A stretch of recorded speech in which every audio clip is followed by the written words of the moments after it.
Hello, welcome to episode 12 of the Blindsided podcast.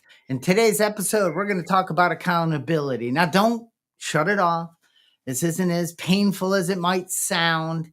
It's going to be fun. We're going to talk about why and how it, how it helps us be more productive and develop, and personally and professionally develop, and it improves happiness, success. So, hang in there. It's going to be a good one today. My name is Charlie Collins. I am a coach. I am an international speaker, co founder of Thriving Blind Academy, and just grateful. And today, Brenda. Good morning, Charlie. Hi, everybody. My name is Brenda. I'm founder of Time for a 10. We are an emotional awareness intelligence coaching service. And what we do is we have accountability buddies, and we teach people how to challenge their conditioned thinking so that they can identify their emotions and lead a happier life. Identify and kind of be able to manage those emotions, especially the hard ones. So happy to be here. Excited about this topic today, Charlie. Thank you. And I just one thing I know we're going to talk about accountability buddies. Sometimes we don't look at them as buddies, but we'll get into that. And I'm going to switch us down to the wider format. And we're going to. So I'm going to start off like I usually do with a little story. Here we go. And then we will launch into our different areas that we want to kind of unpack this accountability. So back in the early 90s, when I started working at a motorcycle dealership, I was selling, and I knew some stuff, but I didn't know what my customers knew, and I didn't know what they knew until they came in and started saying, I remember there was a Kawasaki ZX7. It was this tricked out sport, one of those, I guess we called them crotch rockets.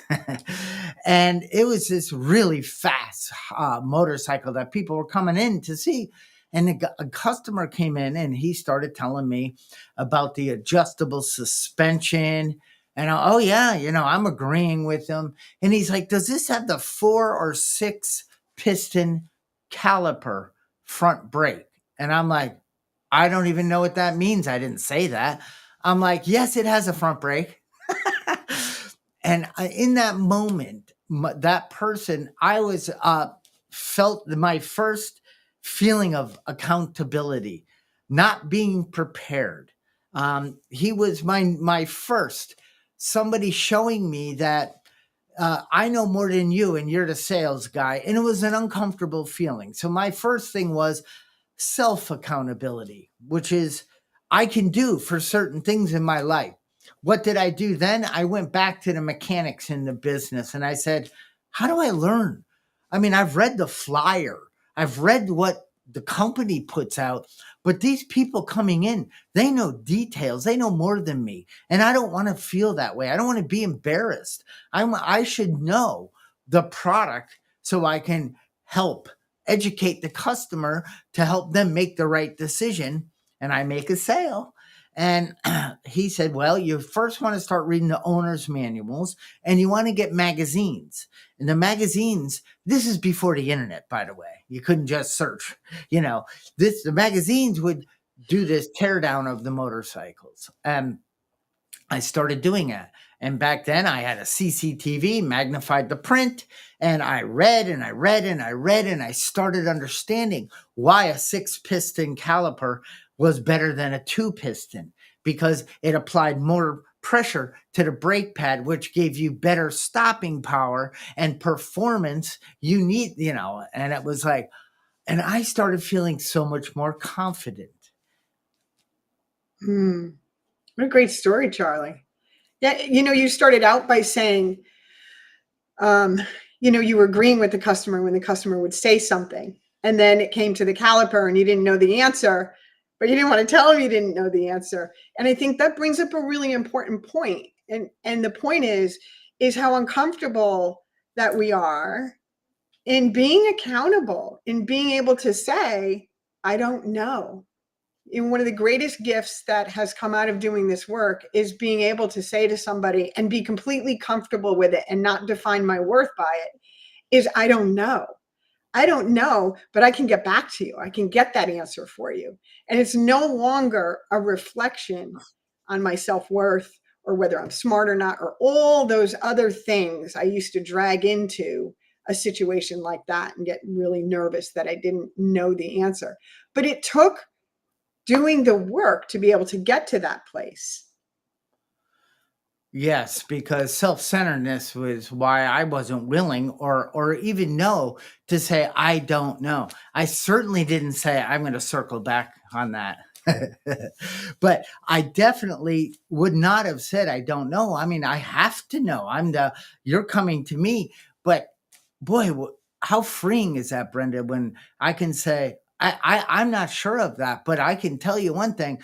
I want to learn and I'm going to find out that information. If you want to give me your name and number, and I will get back to you with the answers to what you're looking for. But when I was full of self and I didn't know there was another way, I took it personal. I started beating myself up. What an idiot. So I had to say, yeah, I know. No, maybe, I might say things that were just to protect him knowing I don't know. And boy, that always caused more problems. Never more peace. Right. Right. Whenever we're not honest about what's really going on, it causes more problems. And what I've noticed in life, I have a couple of good stories for you, is that we're not alone in that. We're not alone in not knowing. For example, and this is a great example. I developed lumbar scoliosis. I was running a lot and I didn't know my right leg was shorter and ended up giving me spine problems. And when I knew I had to have surgery, I went to 7 doctors, 7 of them. 4 out of the 7 doctors misdiagnosed my spinal condition. 4 out of the 7. Now, these are people that are supposed to know. They're supposed to know the right answer, right? They're going to cut me open and they're going to do something to my body. 4 out of the 7 didn't. Now, I interviewed 7 because I was very aware at that time that not everyone's going to know. I want to make sure I get a second opinion. And when the first and second opinion didn't match, I got a third opinion. Anyway, so I did that footwork to make sure that I got the right doctor to do the right surgery. And it worked out really well. I had it in 2006 and I'm thriving.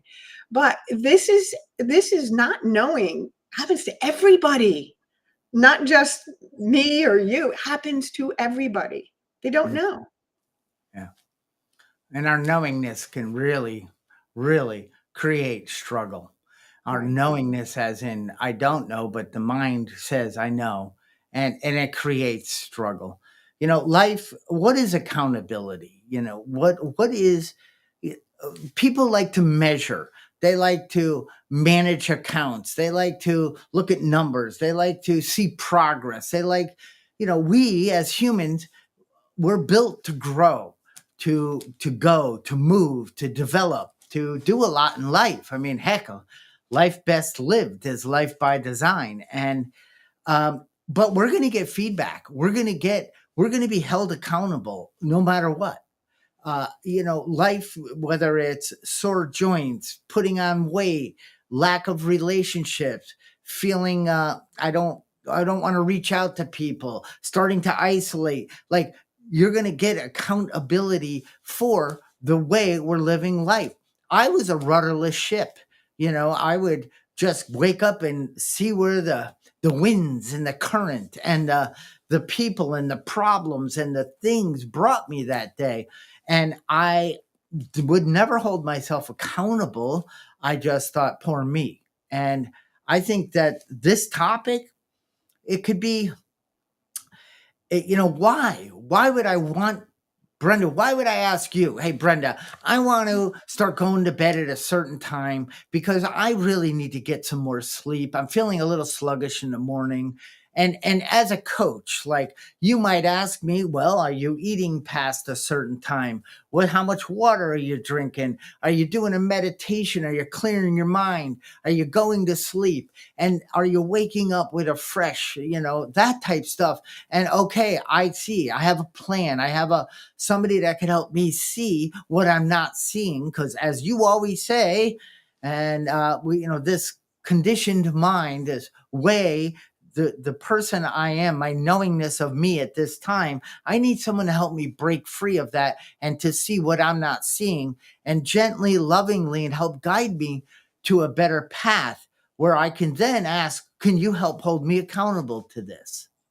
Absolutely. You brought up a couple of really good points I want to touch on. One is, if you do what you always do, you're going to get what you always got, or get, however that goes. So if you're going to keep living the same way, thinking the same way, not being accountable, or the other thing that you said was telling yourself a story rather than looking at the truth. So I know what the right thing is, but I'm going to pretend I don't, and I'm going to act on that. Those are things that we need to be willing to change. We need to be willing to change. And that's where an accountability buddy comes in. It's people that are, because being an accountability buddy doesn't only help you. So you and I are accountability buddies for each other. So I might call you and run something by you, and you will give me honest, open feedback about that. And most of the time you give me the honest, open feedback by asking me honest, open questions that get me to look at the reality I'm not willing to look at. Now, why am I not willing to look at? One simple reason: I don't like change. That's it. I don't like change. I've been going down this path. The path is laid out. I know where the beginning is. I know where the end is. I know where every rock is on that path. That's the path I want to go. And with an accountability buddy, when I come to you with something, you say, hey, we're going to look at this differently. We're going to go down a new path.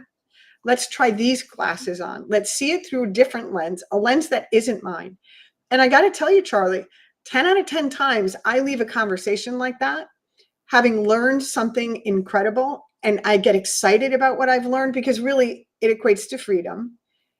And you leave the conversation feeling just exuberated that you've been able to be of service to somebody today because you've allowed God to flow through you to help another person who's suffering with something. It's just a beautiful way to expand and grow. This is another thing they don't teach us in school or growing up, at least. But I certainly was held accountable growing up in with my parents. I was certain times to be home, a certain way the room had to be kept, the gardens had to be. So, and if I didn't, there were consequences, and that was terrible. Gosh, I remember saying to my parents, when I have kids, I will never be as mean as you guys. And then I remember saying, oh my gosh, I am the exact same. Why? Because that structure, that discipline, that stuff that seems the worst thing when I'm younger or facing this is the most beautiful thing. Back in 2008, when I was at a conference, at the end of it, they said, we're going to put you in groups of 6. This is a mastermind / accountability group. Now, they explained it all on stage, and I thought it was great. It sounded wonderful. Wow. Going at it alone is tough. So now we're going to be in a group. There's 6 of us. We're exchanging phone numbers, time zones, and all that good stuff because there were over 400 people in this conference. So each of us got to go. This is where I'm from. This is what I'm doing. And what is one thing you would like us as a group to hold you accountable to? And it was like, oh, okay. And I started, Brendan, that was my journey of being transparent. I don't know. I need help. And I'm willing to allow you to help me. But most of all, and please offer me constructive criticism or feedback to help put me back on course. Excellent. That's excellent. I didn't have such a profound experience like that. It really, for me, the first experience with accountability was trying to get sober. I blamed my substance use disorder on my childhood and all this stuff that went on in life, which had nothing to do really with my substance use disorder. I drank and because I liked the way it made me feel. It was really that simple. I felt good when I was drinking. I wasn't feeling anything else. But for years, I blamed that on everybody else until I found myself completely alone with no friends, no family, and having pretty much burned my life to the ground. And there was no one to blame but me. And that was my first experience with accountability. And then, of course, as the years went by and I did the work in recovery and more years went by and more years went by, that accountability became first and foremost in my mind. What I learned is that I can't trust my first 10 thoughts on anything. That's accountability. So my lens, I learned because of that experience, was always skewed. It was always skewed by my own personal experiences, by my own trauma, by my own conditioned thinking, the learned behaviors I got in my family of origin, society, racism, all those things that are ingrained in our culture. And they're all ingrained in our culture, was part of my repertoire that I had to now challenge on a regular basis. So it started with coming into recovery. And now, on a regular basis today, I remain accountable as a part of my lifestyle by doing an inventory of my disturbances on a regular basis, which means daily whenever they come up, so that I can remain in truth and not in that place where I'm okay with pretending. Does that make sense? Yes, and it starts with aim. We're all aiming in a direction. What is your aim? What is, the ready, aim, fire is, but my thing in life was I couldn't fire because I was too busy trying to find the perfect aim. Because if I fire and I do it wrong, or because I'm going at it alone, so in business and things, so if I just got to keep aiming and perfection and aim, because once you fire, then you're opening yourself up to failure, to judgment, to other people's opinions, and I was stuck in aim for a long time. Then I read a book, Ready, Fire, Aim.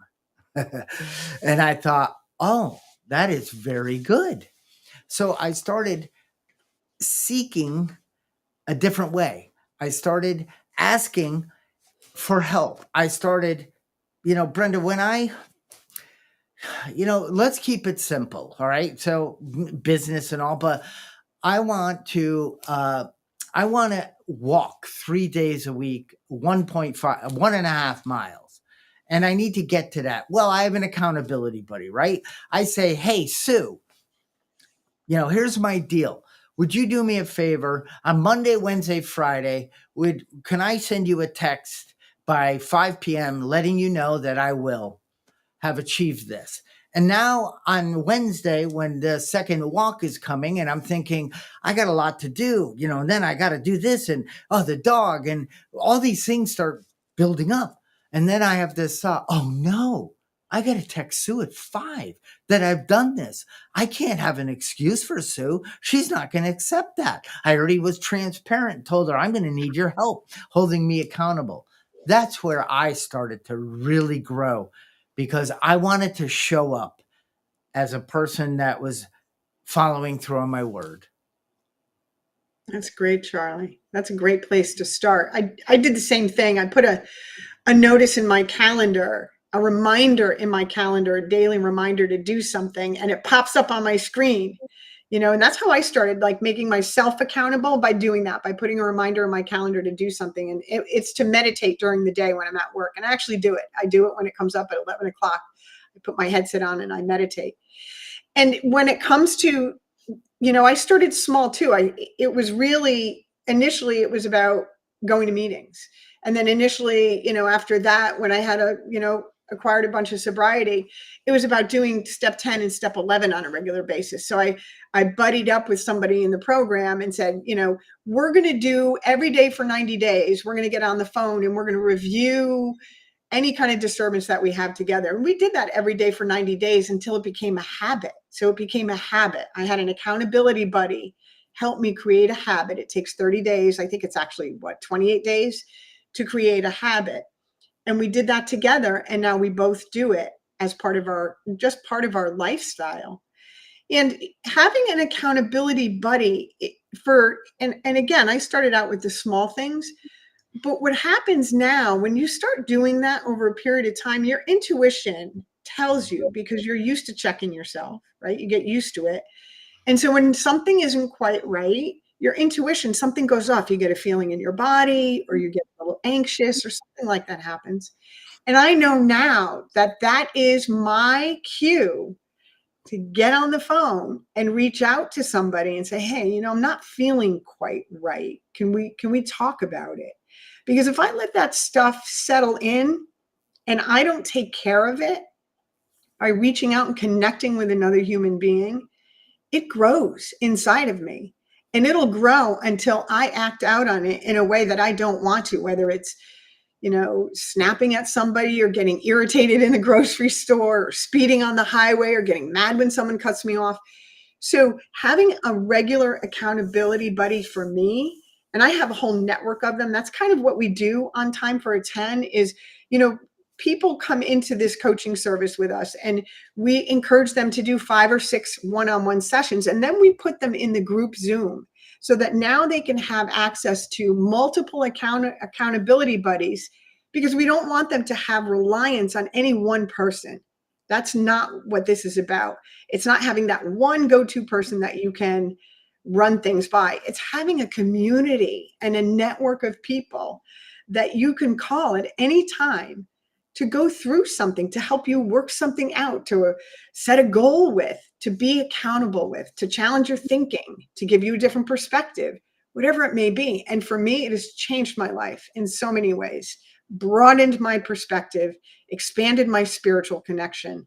It's just, there's the benefits. I can go on and on about the benefits.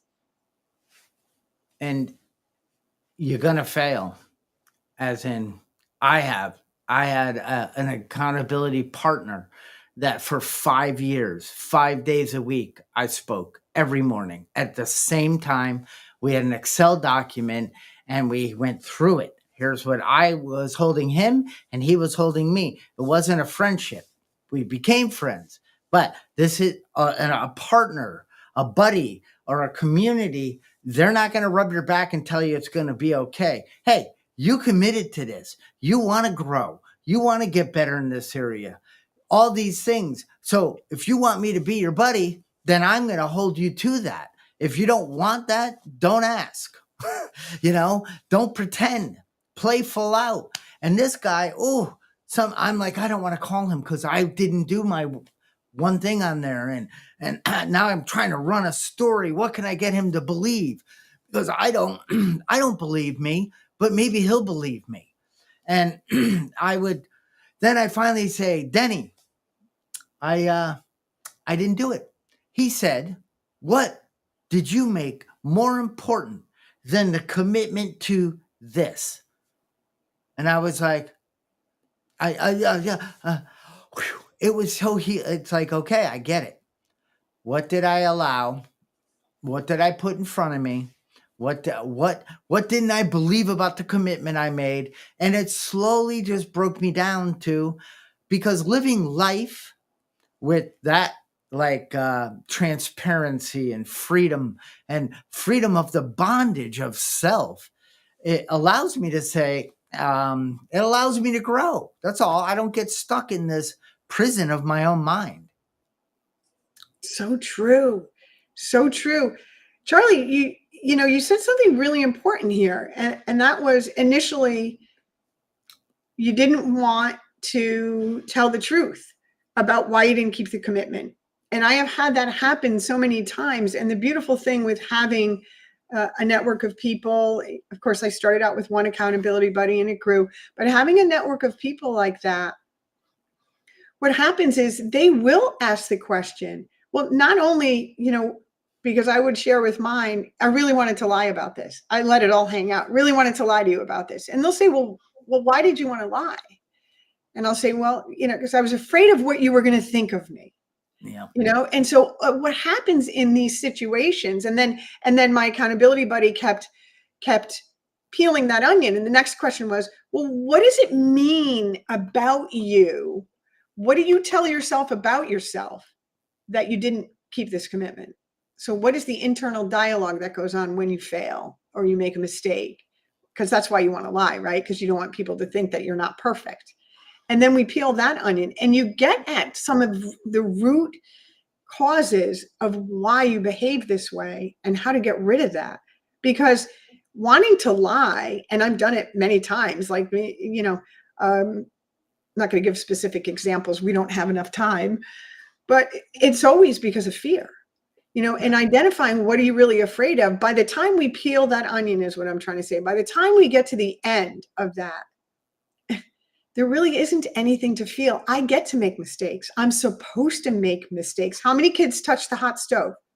All of them. Why? Because that's how we learn, by making mistakes, And so I've gotten really comfortable as a result of doing this, or gotten really comfortable with making mistakes and being able to share the inner dialogue that goes on in being accountable for those mistakes with somebody else who's loving and compassionate and has also made the same mistakes, and can say, all right, so what can we learn from this? Instead of, oh, I can't believe you did that, you're awful. No, what can we learn from it? Be curious about it. I say that all the time. Be curious about it. Yeah, and going at it alone, and it's like, oh man, those people that are trying to build the case of why their life is, it's not their fault, something outside of them. Oh, I believe me. Why am I so in tune to that? Because that was me. So I'm not better than, I'm not higher than, I'm not anything, but I do know what it's like to show up with a story every day of why I'm stuck, why I'm failing, why everybody is out to get me, why life is so unfair, why legal blindness is a curse. And all those stories started to just melt away when I got honest. And it was first with me. Is this who I am? Is this what God created me to be? A little baby? No, he did not. No, I am not taking responsibility for the thoughts. I'm not taking responsibility for my behavior, and I'm not taking responsibility for the way I feel. And those are the things I can. So I need help. I can't just wake up, hear a podcast like this and go, oh, here's the formula. It's a process. I love saying it the Canadian way. It's a process. and it starts with step one. What's your aim? Think of a scope or a pair of binoculars. What do you want to lock onto? A better version of you? A better relationship with somebody in your life? What is it that you want to put those binoculars on and say, that's my aim? And I want to get there. I can begin with the end in mind. I know what it's like to feel joy and happiness. And I'm not feeling it right now because this story I've been telling myself and trying to have you believe, it's just not working anymore. So I'm just going to step into a better version of me. And I know I'm not going to do it perfectly, but I know people will help love me and guide me to a better version of me. Yeah, so true. For And only, you're pretty great, Charlie. I have to tell you, you're pretty great. oh, stop it. For only $397 an hour. I forgot. I'm a business coach. You are a business coach. You're a good one too. Yeah, this is really important stuff. And it really was very different in the beginning and very challenging to expose myself to another human being. And I did it in small pieces. I did it in small digestible pieces. I started with little things.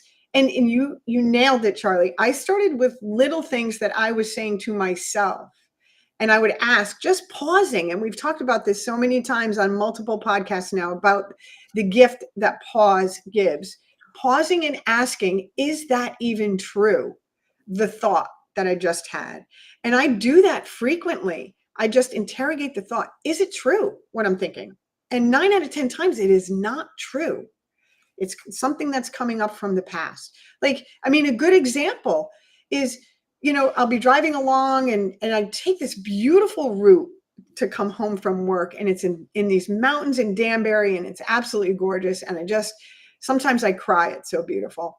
And then out of the blue, my monkey mind, something will pop into my head about a conversation I had that upset me, say, weeks ago. And for a second, I start going down that path of, I can't believe they said that. And I stop and say, wait, is that even true? Is that even true that they did something to you? And the answer is no. It's how I received the information, because that's what I've learned from all that. I received the information in a way that wasn't useful to me because I was living in the past. If I can just say instead, let's say somebody says something nasty to me. Okay. So the worst thing is they're having a bad day. None of it's about me. So they had a bad day. They were snarky. Have I ever done that? Mm-hmm. Have I done it more than once? Mm-hmm. Have I behaved worse than that person did that day? Oh, yeah. Was it ever about them? Nope. It was about me when I behaved that way. So I could be having a day like that, and I can have a thought pop in, and I could stop it dead center and say, is that even true? And again, the answer is no, it's not true. And then I just move on. But it takes practice. And now the days that I can't move on, when I'm still like I'm home now after my drive, and it's still right.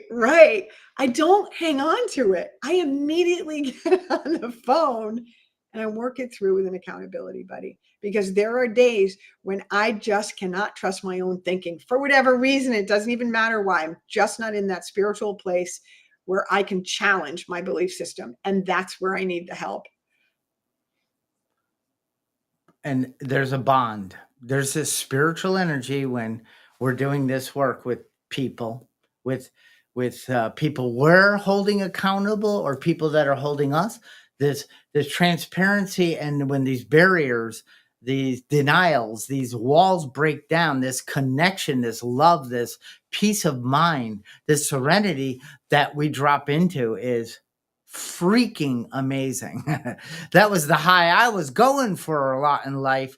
And I looked for it outside of me and buy another thing and find this one and do that and get a faster this and short-lived. But man, what a difference. And Brenda, what are we hiding? Why? What is it so terrible about us that we need to hide? And then we need to create a story so you don't see it. But guess what? Healthy people do. We kind of know. And we're not saying you're a loser. We're saying I've been there. I know what it's like to hide. I know what it's like to build a case, a story, and a paradigm and a facade. So you see me differently than I think you see me. I need you to believe I'm okay, because I'm not. Yeah. I don't have to play that game anymore. It's so freaking freeing. I am what I am. And I can only improve from that point. And if I'm being rude to somebody or I'm being short, I owe an amends. If I don't make that amends, then shame on me. Hopefully that person says, I didn't like the way you treated me. I had somebody recently do that, sent me a text message and shared their feelings. And I brought tears to my eyes because it allowed me to see something I wasn't seeing and come back with my loving response. Not like, oh yeah, I'll teach you. Don't you ever show me something I don't want to see, darn it. You bring up something that we just talked about. Our coaching team just talked about this the other day, and it's called Jade. I think it's called Jade. Yeah, I might mess this up because it's a new concept that we're exploring in our group.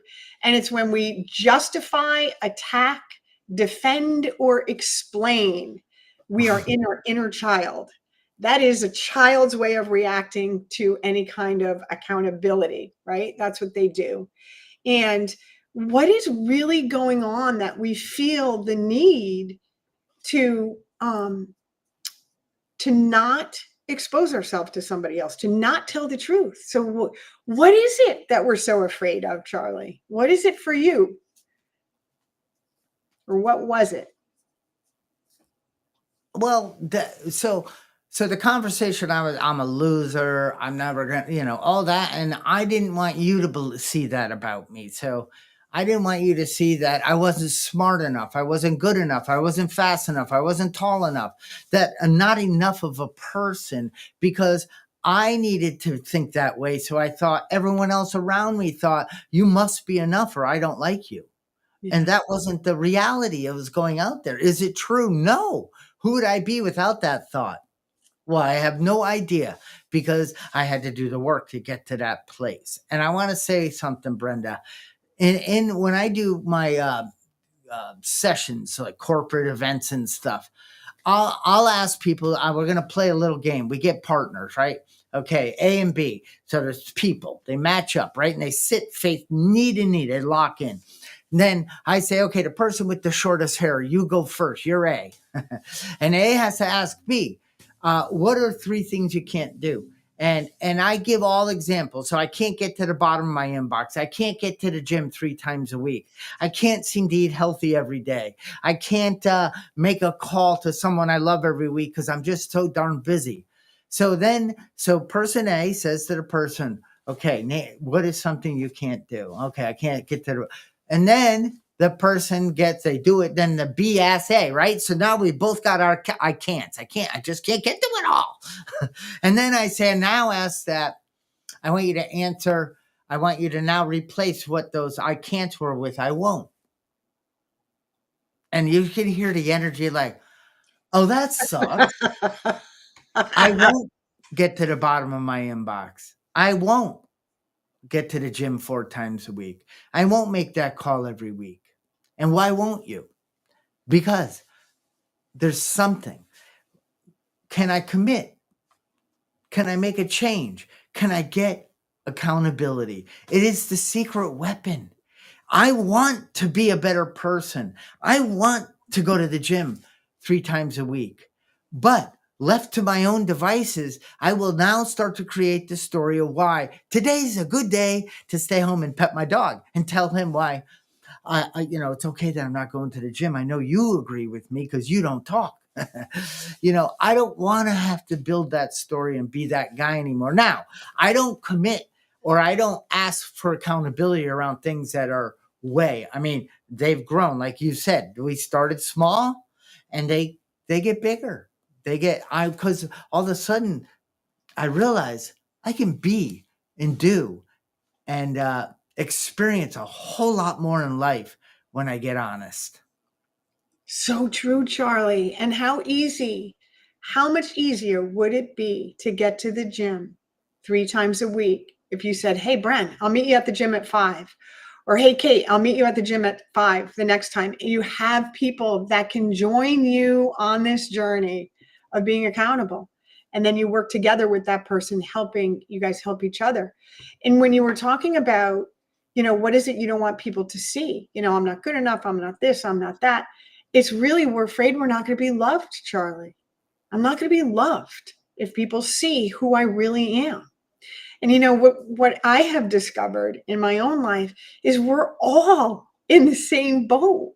Most of us carry all the same fears about, I'm not good enough. They're not going to love me. I'm not going to be liked. Yeah. It's all the same stuff. So I'm going to read some of these chats because they're pouring in here. Imagination Awakening, good morning. Boom. That's a gold nugget right there.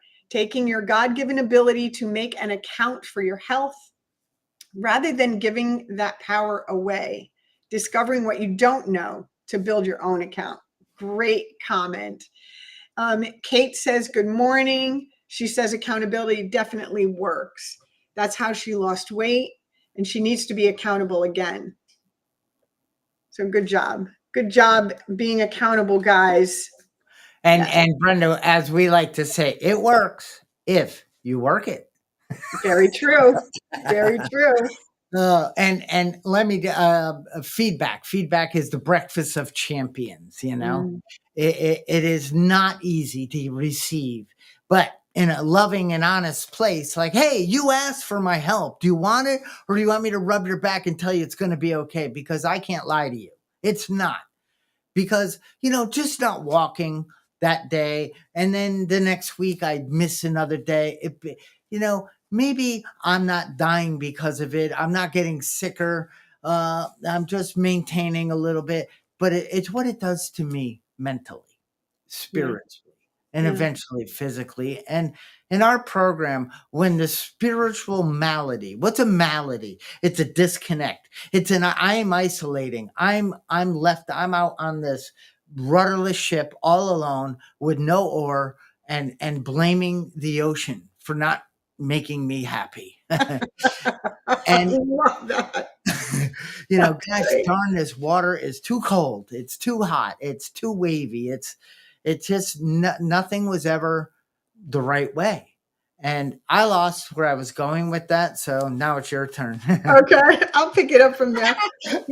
And being accountable, for me, most of the pain that I suffered, the internal pain, the anguish, the despair, all of those things, what are the last thoughts I'm thinking about when I go to sleep at night?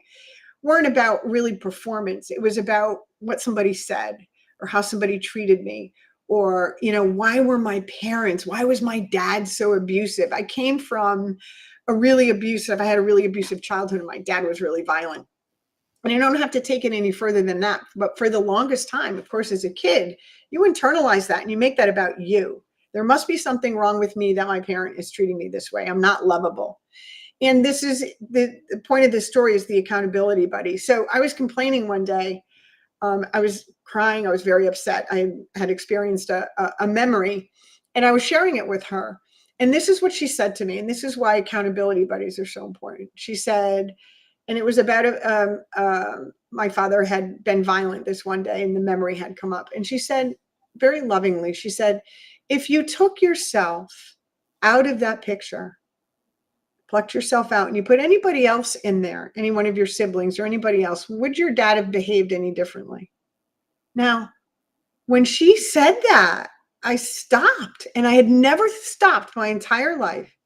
And I said, no, he would not have behaved any differently. And then she looked at me and she said, then it wasn't about you.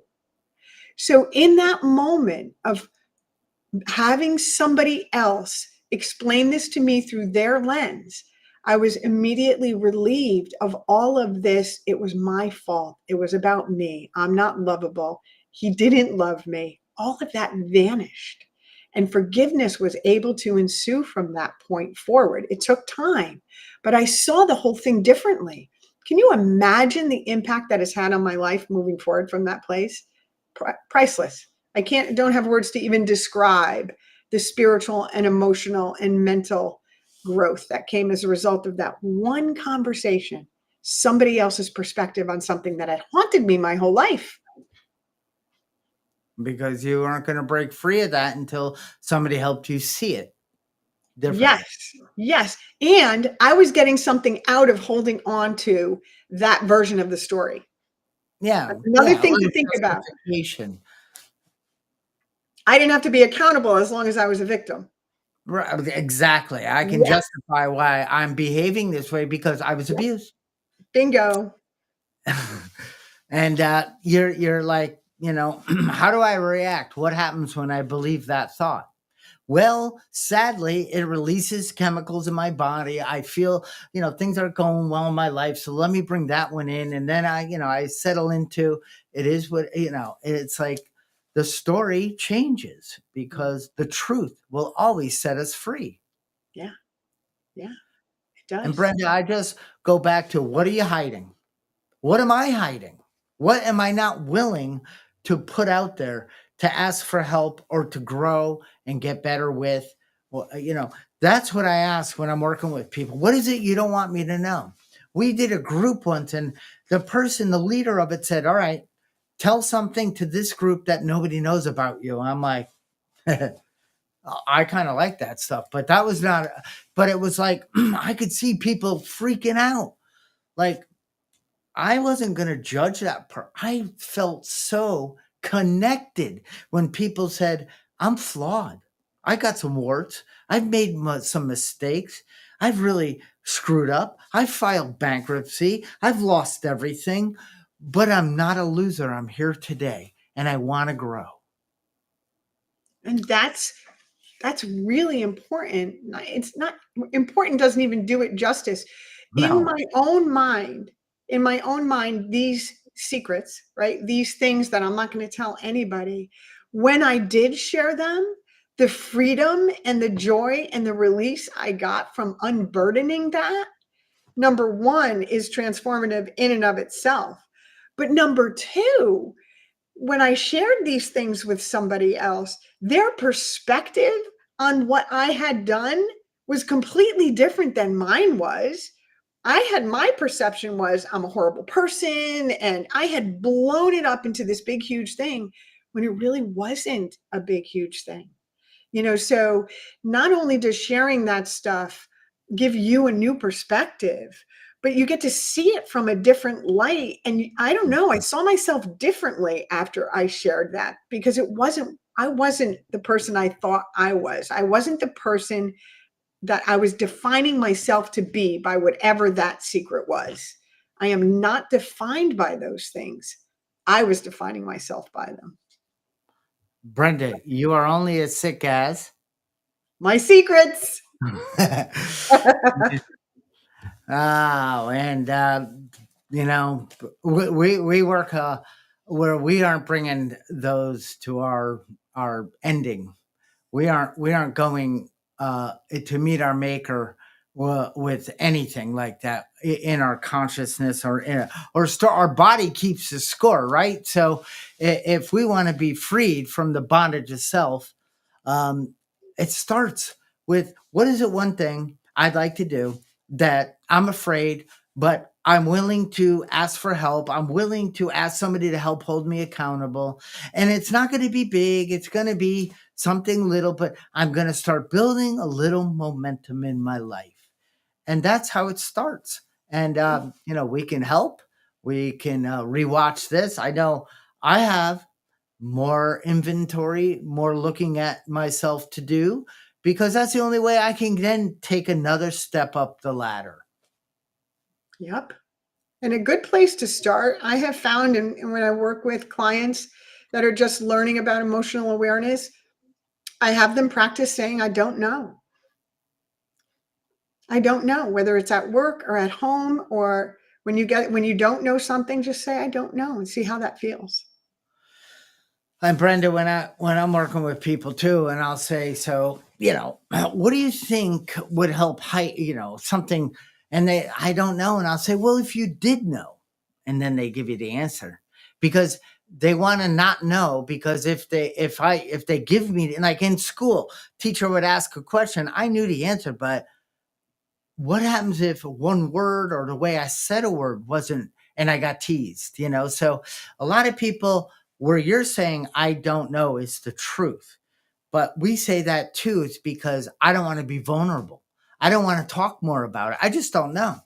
Well, if you did know, oh, that's not fair. Don't ask me that. It does wonders. But I know where you're coming from, because I love the I don't know mind, because it allows me to then be present, to be open, and to listen. Yeah. Yeah. And what you'll find too, as you start opening up in this way, what I found and what a number of people I know have found, is we can all identify. We think of other people as so different from ourselves, so different, like better or less or whatever it is that we do. And really, they're not. They can all identify. They can all identify in one way or another. And before we end, Brenda, I want to ask, have you ever compared yourself to anyone? Oh gosh, about 15 minutes ago. Yeah, of course. Okay. So did you come out, when you compared, you come out on top or you come out below, right? That's how we compare. That's the reason I compare myself, because I'm either better than or worse than. And why would you compare to come out the same? But you're saying right now that you're not alone, that our thoughts, we're all pretty similar. Yeah. We're very unique, but our struggles, our lying, our hiding, it's all going to come out eventually, um, once you step into this world of, I don't know. Yeah. And again, I want to say it all ties back to fear. When I'm better than somebody else, now I feel like I'm in control. Why do I need to be in control? Because I'm afraid. When I'm less than somebody else, I have no control and I don't have to do anything. And why do I want to be in that place? Because I'm afraid. Right? When I'm on the same level with somebody, there's nothing to fear. And that's a beautiful place to be. And we can get to that place by having accountability buddies, sharing That's our insides with somebody else. Yeah, because It isn't selfish. You're not a pain in the neck. The person who has accepted the challenge on the other end to be your guide to help you, whether you're hiring a coach, you're just going to a friend, you want to, as Kate said, you want to jump on a weight loss thing, or somebody wants to read more or do some whatever that deal is. I can tell you that the Samsonite luggage, the thing we're dragging around, it just starts to lighten up, and a glow of the skin, some bright eyed, something starts to shift in the spirit. The power within us starts to say, "Hi, I'm here. I love you, and I want to help you." Yeah. Yeah. That's beautiful. I've got nothing, Charlie. That's a great place to end. Beautiful. Beautiful. I guess I couldn't have planned that if I tried. No, you couldn't. Let me say thank you again to Trish and Kate and Imagination the Awakening. Kate also said we all need to grow. It's ongoing. And Trish is talking about the body keeps the score. And thanks for the reminder, Charlie. Yeah. No, thank you all for showing up. And we have streamed this on many platforms. Brenda's put it on. I put it on. We have comments coming in. We get email. It's a wonderful, thank you to the technology today. We could focus on doing this, Brenda, and not worry about all the heavy lifting of putting it out there. We just build the system, the process, and then trust and rely that it's going to work. And it seems to be. But I appreciate everybody showing up today. I think next week we might focus a little bit more in on fear, and that might be from the beach, but we'll let you know more about what's happening. And if you've gotten value out of this, please go ahead and share this. Invite friends next week. Just put it out there. Help us, help others. Beautiful. And I just want to say one last thing, Charlie. I keep forgetting to mention that At Time for a 10 is a YouTube channel that we have, and there's lots of psychology, educational videos and tools, emotional awareness tools that you can watch the video and just get some really good free education on some of the things that we're talking about. So go enjoy At Time for a 10 on YouTube, please. You all like got and subscribe. All right. See ya. Have a great day. Bye-bye.